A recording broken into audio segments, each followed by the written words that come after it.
Welcome to Baby Boomer Tales. My name's Jim. You can find us at babyboomertales.com. Once you've landed on our webpage, you can find links to places you can hear our podcast, a link to buy our book, Got a Job, links to our shop tales on Amazon, our Boomers General Store, great pictures of that country I talk about in north central Colorado Rocky Mountains, and here in northeastern Kansas. We had quite the winter storm last week. It got quite cold around here afterwards. They're saying we're supposed to get another polar invasion or something like that starting tomorrow. When it's below zero here, it's really, really cold. I talk about that once in a while. It has to be because of the humidity. Back there in the Colorado mountains, it can be 40 below and not feel as cold as it does here at 10 below, 5 below maybe. But I just stay inside and that takes care of that. Last Friday, I went to the grocery store. Now I go to the grocery store almost every Friday. The reason I go on Friday is my local grocery store, 17 miles up the road, but it is a chain in the Kansas City area. They have a store in that little town that I raised my girls in, where we moved away from about 27 years ago now. But they have a thing called Freebie Friday. So every Friday, if you spend $25, they have a special that's free. Sometimes it's a carton of ice cream. Sometimes it's a thing of Dawn dishwashing detergent. A lot of times it's a new product they're trying to promote, but it's usually worth $3 to $5. I ran across one a couple weeks ago that was regular $7 and I got it for free.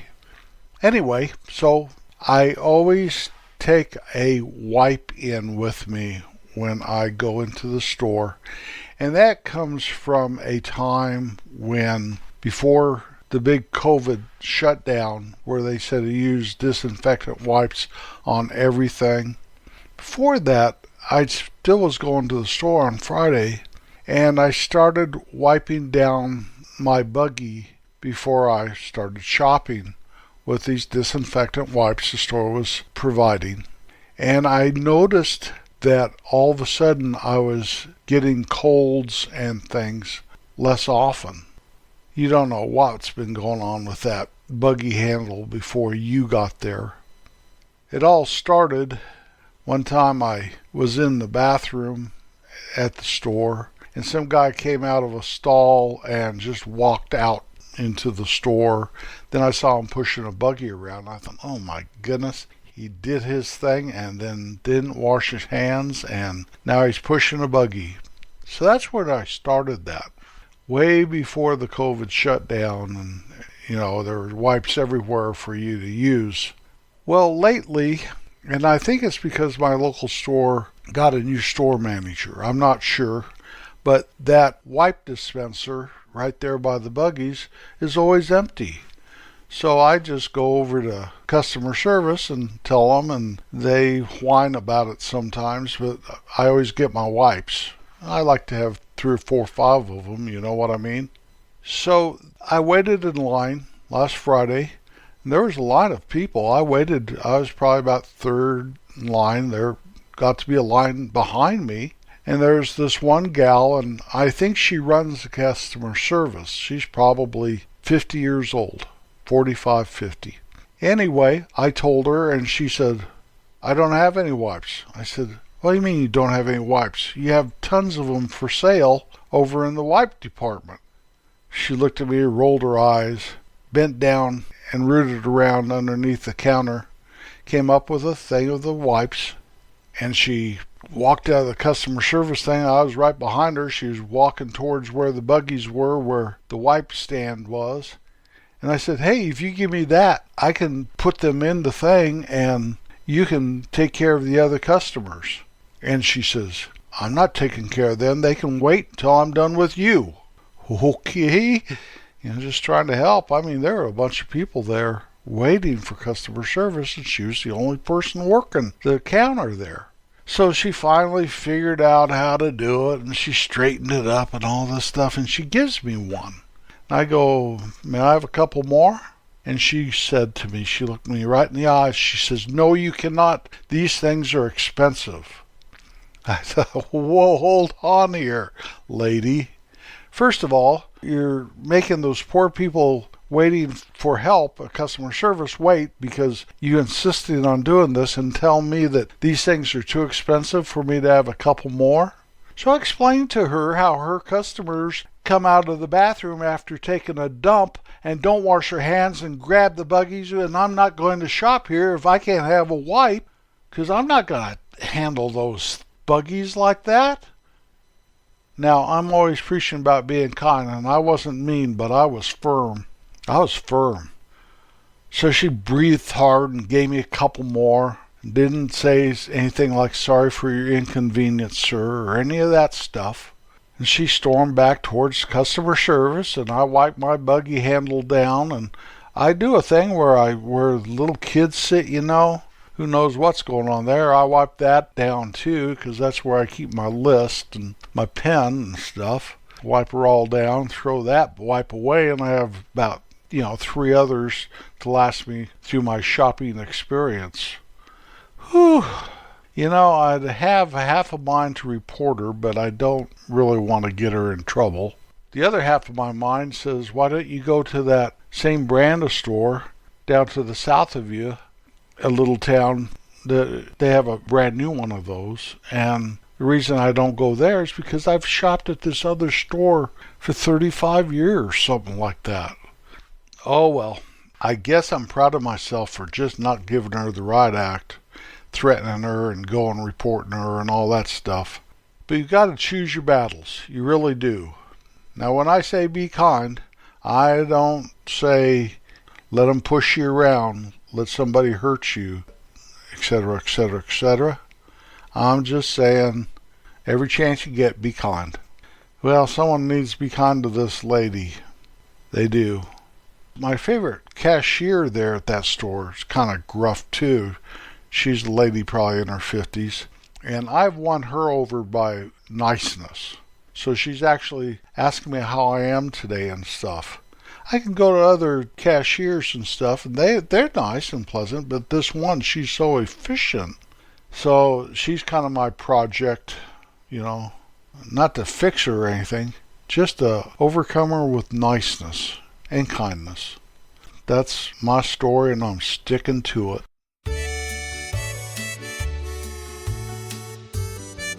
Our song of the week is Love Is Here and Now You're Gone. It's a 1967 song by the Supremes. It made number 1 on the Billboard Hot 100 charts. What makes this song kind of unique for the Supremes and for Motown, it was recorded in Los Angeles instead of where most of the Motown songs were recorded, Hitsville, USA in Detroit. There's a harpsichord in that song. If you listen to it, you'll hear it. You made me love you, and oh, my darling, now you're gone.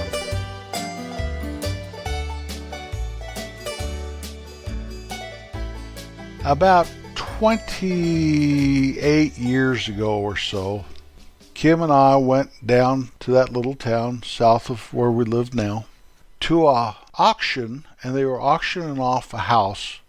And I've talked about this house before. It's just a little house on a corner there by an alley, and I went inside to look it over before the auction, and there were hundreds of animals in there. I'd say 50 dogs, a lot of kennel cages. House stunk. It was dirty. It was kind of not very nice. I came out and we were looking for something for a rental, and so I sat there through the auction, and they didn't start it high enough for the people to accept anything on the auction. In fact, it kind of just deflated. So after the auction, I caught up with the auctioneer, and I offered him an amount for cash for the house. He turned around and said, hold on a second, talk to the owners? And they said yes. So we went down to the title company and we just did the deed right there, right then and there.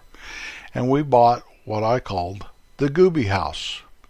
The tenants of the place was a woman probably in her mid-40s with 2 grown sons living with her, and one of them had to be almost 30, I'd say, and the other one in his 20s somewhere.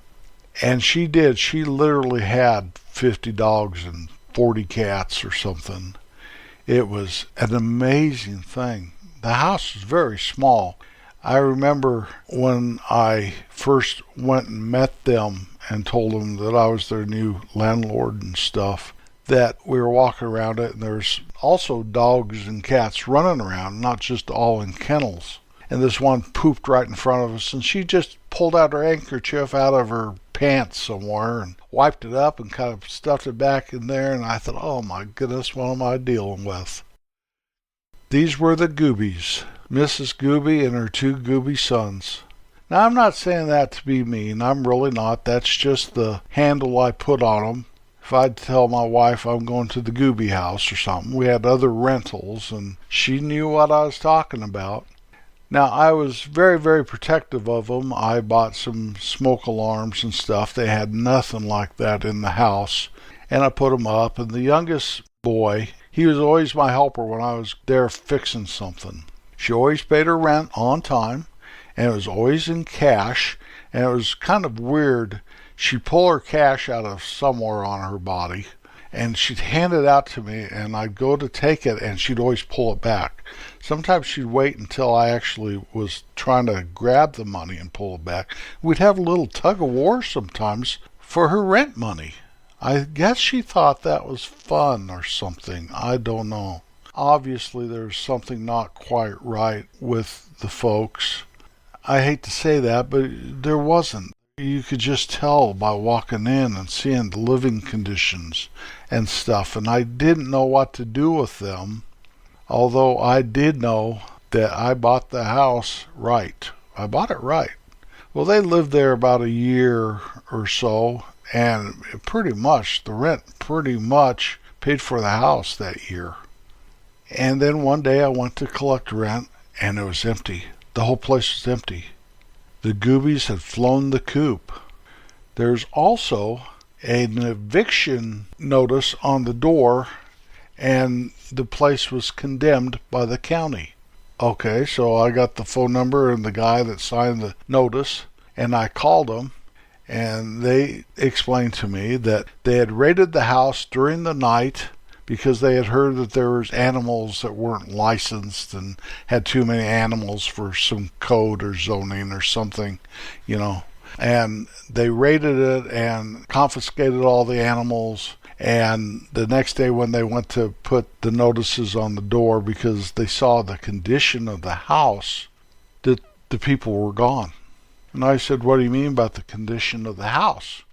He said, well, for one thing, we have good reason to believe that whenever they flush a toilet, it just went out underneath the house and wasn't attached to the sewer. And there's some other things, So I challenged them on that and proved to them that the house was set on the sewers. So everything went out the city sewer, that nothing was broken or dangerous. And then I showed them the few improvements I made to the house. I didn't like hanging around there at all. And so they took the condemned stickers off of it. And so then I tried to rent it out again. And it was the weirdest thing. All I got was Gooby people. So what am I going to do with this place? I can't rent it. That's why I bought it. Now remember, the first year that I owned it, she paid for the house. So I got my realtor and we sold it for twice of what I paid for it, and the guy bulldozed it and built a little house right there, the guy that bought it from me. I told you all this because my impression of those folks, the moniker I gave to them was the Goobies. I have spent my whole life from the time that I decided that I wanted to be cool At about 14 years old, I think, is when I made that life decision. It was about the time the Beatles hit the scene. I had discovered girls and all that, and I worked real hard to be cool for a very long time. Today I don't try to be cool at all, but I don't try to come across as a Goobie either, if you know what I mean. I try to keep my personal hygiene at a level that's acceptable. I try to not wear clown shoes or circus pants, if you know what I mean. I don't work real hard on being cool, but I don't want to be a Goobie. Now, if you think you are a Goobie, it's all on how you look at yourself and what you think of yourself. And me, I know that I'm a child of the Most High God, and I do want to conduct myself in such a way that I don't embarrass Him or put myself at jeopardy. Now, that's just me and how I approach this whole situation of living in my 70s. I don't want to be called the crazy old man that lives down old country dirt road. Part of that is the maintenance I do on it is thanking people, opening doors, being polite, being kind, even to grouchy old women at the customer service desk, saying a kind word and encouraging people, even if it's on social media, and especially if it's in person. Not being late, not being obstinate, just giving a smile and trying to get along. Well, that's about it for today. Hope this all makes sense. I don't even know what happened to that family. I thought I saw one of them walking down the road one time, but I didn't stop and I wasn't sure, and there was traffic, and I just went on my way. I know that place was really bad, and I also know that me preaching common sense to those folks wouldn't have done any good at all. So I just try to help them and make sure they didn't die in a fire and that the place was in good repair. And I just let fate take care of the rest. Time goes by in the blink of an eye. So love easy, love hard, and for goodness sakes, always be kind. Jim, I don't think you are a Goobie. Yeah. Yeah. Yeah. Yeah. Yeah. Yeah. Yeah. Yeah. Yeah.